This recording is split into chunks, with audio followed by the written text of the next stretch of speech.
గౌరవ ముఖ్యమంత్రి గారు అని హెచ్ఆర్డి మంత్రిగా నియమించినప్పుడు చాలా స్పష్టంగా ప్రభుత్వ విశ్వవిద్యాలయానికి పూర్వ వైభవం తీసుకురావాలి, వచ్చే 5 సంవత్సరాల్లో ప్రపంచంలోనే టాప్ 100 యూనివర్సిటీలో ఒక ప్రభుత్వ విశ్వవిద్యాలయం ఉండాలి అనే టార్గెట్ నాకు ఇస్తాం జరిగింది అధ్యక్ష. అంతేకాకుండా ఎన్ఆర్ఎఫ్ ర్యాంకింగ్లో చూస్తే ఈరోజు మనం 9వ స్థానంలో ఉన్నాం.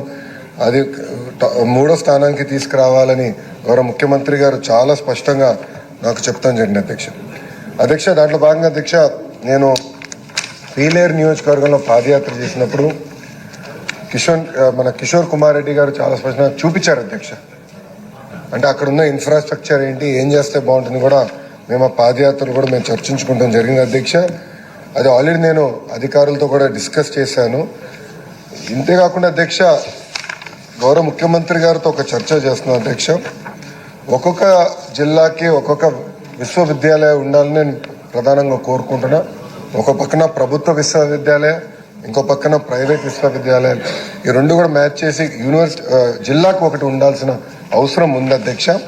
అంతేకాకుండా ఏదైతే ఈ ఎఫిలియేషన్స్ ఉన్నాయో ఇది ఎట్లా చేయాలి, జాగ్రఫీ ఎలా చేయాలి, అది కూడా ఒకసారి మేము డీటెయిల్గా డిస్కస్ చేయాల్సిన అవసరం ఉంది అధ్యక్ష. ఇప్పటికీ గౌరవ సభ్యులందరూ తెలుసు, ఈ స్కూల్ ఎడ్యుకేషన్లో అనేక సంస్కరణలు మన ప్రభుత్వం చేపడుతుంది. దాంట్లో భాగంగా హైయర్ ఎడ్యుకేషన్లో కూడా పెద్ద ఎత్తున సంస్కరణ చేయాలన్న ఆలోచనలో మేము ఉన్నాం. ఒక పక్కన యూనిఫైడ్ రూల్స్ తీసుకొస్తే ఎలా ఉంటుందన్న డిస్కషన్ స్టార్ట్ చేశాము.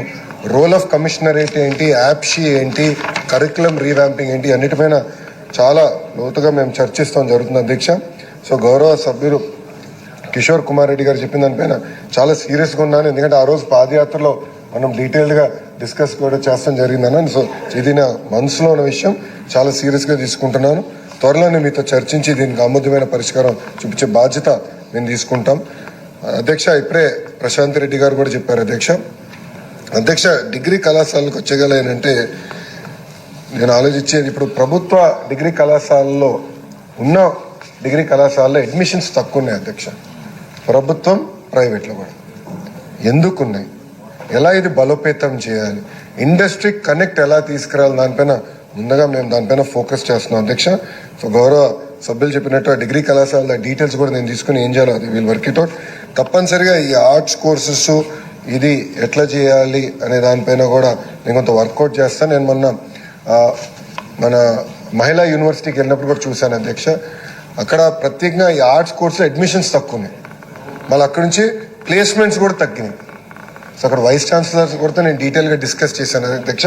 ఇండస్ట్రీ కనెక్ట్ అనేది చాలా చాలా అవసరం. కేవలం computer science or computer based electronics కాకుండా మిగతా దాడు ఇండస్ట్రీ కనెక్ట్ తీసుకురావాలి, ప్లేస్మెంట్స్ ఎట్లా పెంచాలి దానిపైన కూడా మేము సీరియస్గా డిస్కస్ చేస్తాం జరిగింది అధ్యక్ష.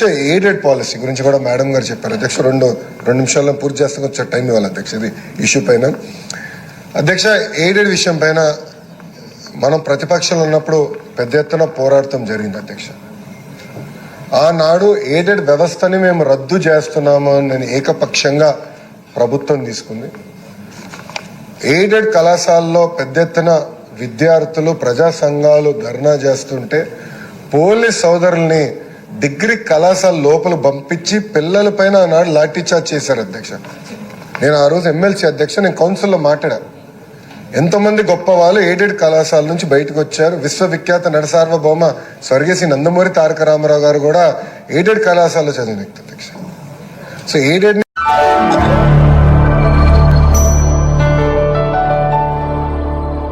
Thank you for watching the video and please subscribe Virat Media. For more updates, click on the bell icon.